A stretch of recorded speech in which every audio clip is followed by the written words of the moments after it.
இதுக்கு கவனம் சொல்லப்பட்டிருக்கு. ஆனால் தேனீண்ட கூடுகள் காண இல்லை. நான் என்னென்னு தெரியல. வெளிநாட்டில் என்னென்னா அந்த தோட்டங்களை நல்லா பராமரிச்சிருப்பாங்க.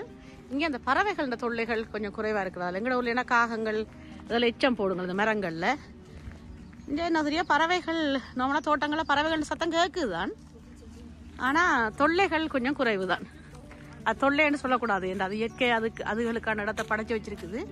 நாங்கள் அதில் இடத்த பிடிச்சி வச்சிருக்கோம். இந்த மரத்தின் நிறத்தை பாருங்க, பிங்க் கலர்ல இருக்குது. பச்சை மரம் பார்த்துருக்கேன், ஒரேஞ்ச் கலர்ல மரம் பார்த்துருக்கேன், கொஞ்சம் சோப்பு மரமும் பார்த்துருக்கேன். ஆனால் அது பிங்க் கலர், நல்ல அழகான கலர். ஆனால் உங்களுக்கு வீடியோவில் அந்த நிறம் காட்ட முடியாமல் இருக்கு. இந்த பக்கம் காட்டுறது நல்ல அகண்ட ஒரு அழகான கிளை வச்ச நிறைய கிளையில கொண்ட மரம். நல்ல அழகான மரம். இதெல்லாம் எத்தனை பேரை கண்டிருக்குமோ தெரியாது. அந்த மரங்கள் எத்தனை நூற்றாண்டுகளா இந்த இடத்துல நிக்கணுமோ தெரியாது. எங்களுக்கெல்லாம் நாங்கள் அது என்ற ஒரு அகர்தினையே சொல்லிட்டு போயிடுவோம். ஆனால் எங்களுடைய ஆயுசு எவ்வளவு குறைவு. இவ எத்தனை ஆயுசு, எத்தனை மனிதர்கள், எத்தனை பேர் இதுக்கெல்லாம் சுவாசிச்சு கொண்டு போயிருப்பினோம். இவர் கொடுக்குற காற்றை எத்தனை பேர் சுவாசிச்சு கொண்டு போயிருப்பினோம். அந்த சுவாசிச்சு கொண்டு போன எத்தனை பேர் உயிர் இல்லாமல் இந்த இருப்பினம். ஆனால் இந்த மரம் எல்லாருக்கும் சுவாசம் கொடுத்து கொண்டு அகண்டு விரிஞ்சு நிழலும் கொடுத்து கொண்டு அழகா இருக்குது. இதுதான் இயற்கை. இயற்கை என்ற அழகுக்கு எதுவுமே இல்லை.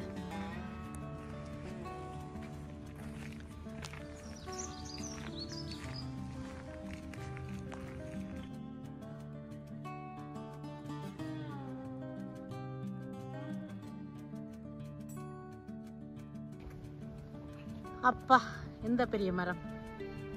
கைகள் அகட்டி வச்சு ஆக்களை வரவேற்கிற மாதிரி ஒரு மரம். அதாவது இந்த மரத்தை அதண்ட வழியில வளர விட்டாச்சு. அதால அது ஆனந்தமா பறந்து விரிஞ்சு இருக்குது.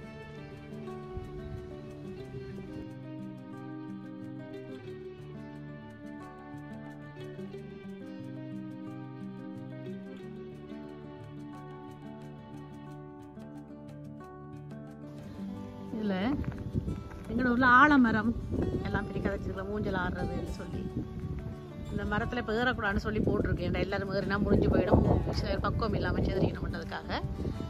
இந்த அகலம் ஒரு 200, 300, 400 ஆண்டுகள், 500 ஆண்டுகளாக கூட இருக்கலாம், தெரியல. மரத்தை பற்றி ஆய்வு செய்கிறாக்கள் தான் கேட்கணும். எனக்கு மரத்தை ரசிக்க தான் தெரியும், ஆய்வு செய்ய தெரியாது. அதோட அழகை மட்டும்தான் நான் ரசிக்கிறது. எங்களோட ஒரு ஆலமரங்கள் எத்தனையோ நூற்றாண்டுகள் வாழ்கிற மாதிரி.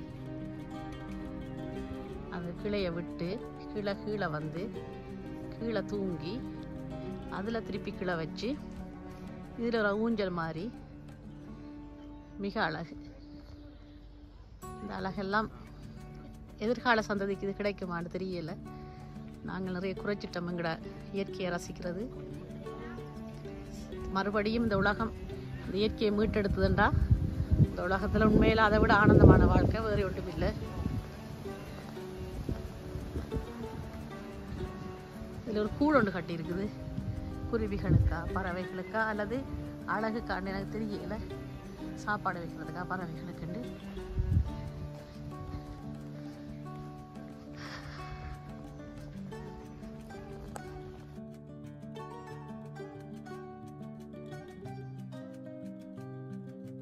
கையில் ஒரு குழந்தை.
இதில் என்ன தெரியுது பாருங்க, ஒரு அன்னப்பறவை.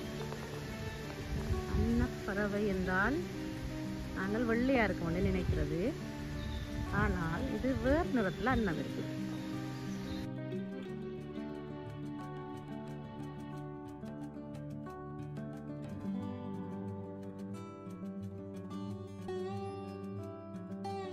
நீட்டு கழுத்தோட கருப்பு கலர் அன்னம் எங்கட சொந்தக்கார கூட இருக்கு.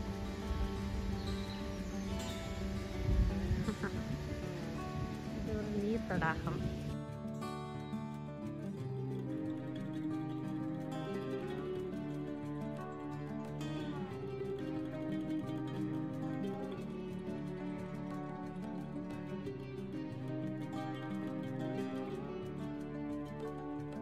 சரியான குளிர். இந்த குளிருக்குள்ள இந்த நீர் எப்படி இருக்க வேண்டாம்,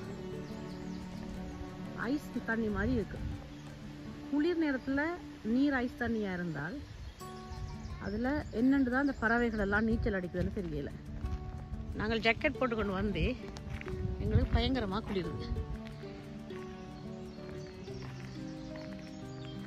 இங்கே ஒரு மரத்தை ஆராய்ச்சி செய்கிற ஒரு ஆள் மரம் ஆராய்ச்சி செய்துட்டு இருக்கிறா. மரத்தை ஆராய்ச்சி செய்கிறவன்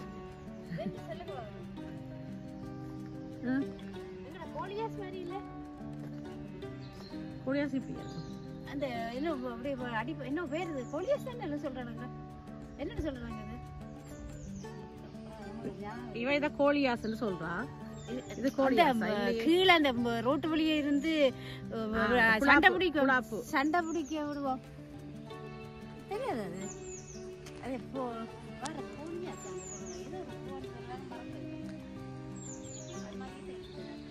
கோலியாஸ் இல்ல,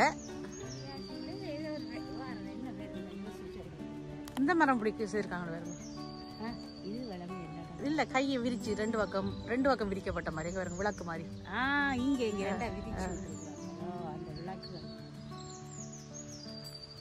இயற்கை இந்த சத்தம் கேக்குது, நீரோட இந்த சத்தம், பறவைகளோட சத்தம், எல்லாத்தையும் துளைச்சி கொண்டு வந்துட்டோம்.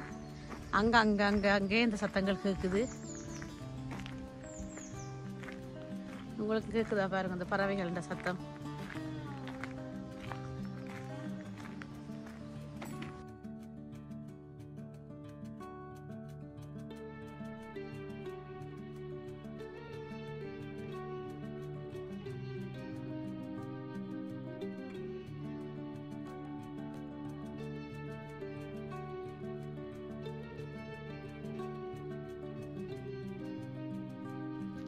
இது அந்த தோட்டத்துல காதலர் தோட்டம் என்ற ஒரு பகுதியை செய்து வச்சிருக்கணும். காதலர் சிலைகளாக செய்யப்பட்டிருக்குது. நல்ல அழகா இருக்குது. சில இந்த சின்ன பகுதியை காதலர் தோட்டம் என்று சொல்லி செய்து வச்சிருக்கணும். உங்களுக்கு காதலர் சிலைகளை மட்டும் இதில் காட்டுறேன். சுழி பூக்கள் எல்லாம் இப்போதான் ஏப்ரல் மாதம் தான் அதனுடைய பூக்குற காலம். ஆனால் அதெல்லாம் கருகி போயிட்டுது, வெயிலே வரையில. ஆனால் சரியான மழையும் குளிரும் மாறி மாறி வர்றதால பூக்கள் எல்லாம் அந்த கால எல்லைக்குள்ளேயே முதலையே தண்டி போயிட்டுது. இதுதான் அந்த காதலர் park.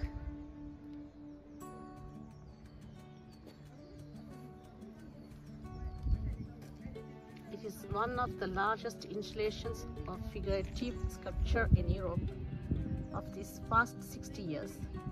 This French Swedish sculptor, nicknamed the Swedish Rodin, who passed away in 2017.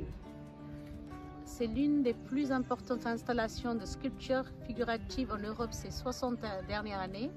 Ces sculptures franco-suédois surnommé le Rodin suédois qui nous a quittés en 2017. 60 ஆண்டுகளுக்கு முதல் இது செய்யப்பட்டிருக்குது. இதை வந்து ரோதான் சுவேதுவா என்ற பெயரில் தான் செய்திருக்கணும். அந்த ரோதான் சுவேதுவான்றவர் 2017 இருந்ததாக சொல்லப்படுது. இந்த பார்க்குக்கு பேர் ஜார்டன் டு l'amour என்றால் காதலர் பார்க். 2019ஆம் ஆண்டு அவருடைய பேரை வச்சு இது அமைக்கப்பட்டிருக்கு. அவர் ஒரு பிரெஞ்சு ஸ்வீட் நாட்டை சேர்ந்த ஒருவர். இதுதான் அந்த காதலர் பார்க்குக்கு போகிற இன்னொரு வழி. அழகாக இருக்குது. காதலர்கள் யாராவது இருந்தால் வந்து ரசிங்க. வந்து பார்க்க தனியாக வந்து ரசிக்கிறதை விட காதலர்களாக வந்து ரசிக்க இன்னும் அழகு. இல்லைன்னா இயற்கையின் காதலர்களாக வந்து ரசிக்கலாம். காதலர்ண்டா காதலர்களாக தான் இருக்கணும் முடியல, இயற்கையின் காதலர்களாக வந்து ரசிக்கலாம்.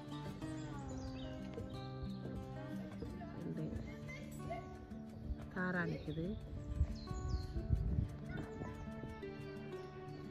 அது நிறம்ண்டா இவ்வளோ அழகாக இருக்குது. கலரில் இருக்கிற பச்சை அந்த கலரை நாங்கள் எடுக்கவே முடியாது. அப்படி ஒரு கலர்.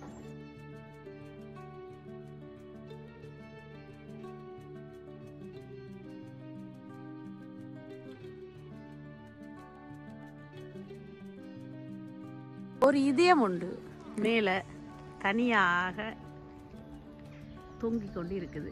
யாருடையதோ தெரியல. ஆனால் ஒரு நல்ல சுத்தமான இதயம், அவ்வளவு சிவப்பா இருக்குது. ஒரு கற்பனை நிறைஞ்ச ஒரு மனிதன் இதை அமைச்சிருக்கிறான். ஒருவனோ இருவனோ அல்லது பல பேரோ தெரியல. காதலருடைய பாக்குன்னு சொல்லி இரு காதலர்களை சிலைகளாக வடிக்கப்பட்டிருக்கு. இது வந்து காதலர் இல்லை, இது 2 சகோதரிகள் என்று போட்டிருக்குது. நான் பார்த்து பெண்பால் என்று யோசிச்சேன். லெதுசகண்டா 2 சகோதரிகள். இதை செய்தவர் வந்து குத்மார் ஒலோபன் என்றவர் கட்டியிருக்கிறார். அவர் வாழ்ந்த காலம் வந்து 1936 தொடக்கம் 2017ஆம் ஆண்டு வரைக்கும் அவர் வாழ்ந்திருக்கார். அவர் தான் இந்த 2 சகோதரிகள். அதான் நான் சொன்னேன், காதல் ரெண்டா ஆண் பெண் மட்டும் காதலிப்பது காதல் அல்ல, இது சகோதரத்துவமான காதல். 2 சகோதரிகளின் அன்பு பரிமாற்றம். லவ்வாக். லவ்வாகண்டா அலை. வாகன்றது அலை. இதையும் அவர் தான் கட்டியிருக்கிறார். அந்த சிலையை கட்டினவர் தான் கட்டியிருக்கிறார். காதல் அலை என்று சொல்லலாம், பொருட்படலாம். ஏனென்றால் பிரெஞ்சு மொழியிலையும் இந்த கவித்துவம் நிறைய இருக்குது என்று சொல்லுவினம். பிரெஞ்ச காதல் மொழி என்று சொல்ற காதல் மொழி என்று சில காதல் பற்றி பேசுறதுக்கான அதிகமான சொல்லாடல்கள் இந்த மொழியில இருக்கோ, அல்லது எதற்காக இந்த காதல் மொழி என்று சொல்லப்படுறதா, அதை பேசும்போது அப்படி ஒரு எண்ணப்பாட்டை ஒரு இனிமையை கொண்டு வர்றதாலையா எனக்கு தெரியல. இந்த இதை நான் உங்களுக்கு காட்ட விரும்பல, பிறகு தவறா போயிடும். லோப்பண்டு போட்டிருக்கணும். லோப்பண்டா அதிகாலை. அதிகாலை என்ற ஒரு சிலையை செய்திருக்கணும். நான் மேல் பகுதியை உங்களுக்கு காட்ட விரும்பல, கீழேயே காட்டிட்டு வர்றேன். என்றால் அவ்வளவு கொஞ்சம் தபு என்று சொல்லுவோம், கொஞ்சம் ரகசியமாக வைக்கப்பட வேண்டிய சில விடயங்களை இந்த சிலை காட்டுது. ஆனால் அந்த ஆணுடைய பின்பகுதி நல்லா சிறப்பாக சிதறிக்கணும். ஒரு சிலை என்றதால நான் சொல்கிறேன், அந்த சிலையை நல்லா வடிவாக சிதறிக்கணும். மற்றபடி நான் மேல் பகுதியை உங்களுக்கு காட்டவில்லை, நீங்களா நேராக வந்து பார்த்து ரசியுங்க.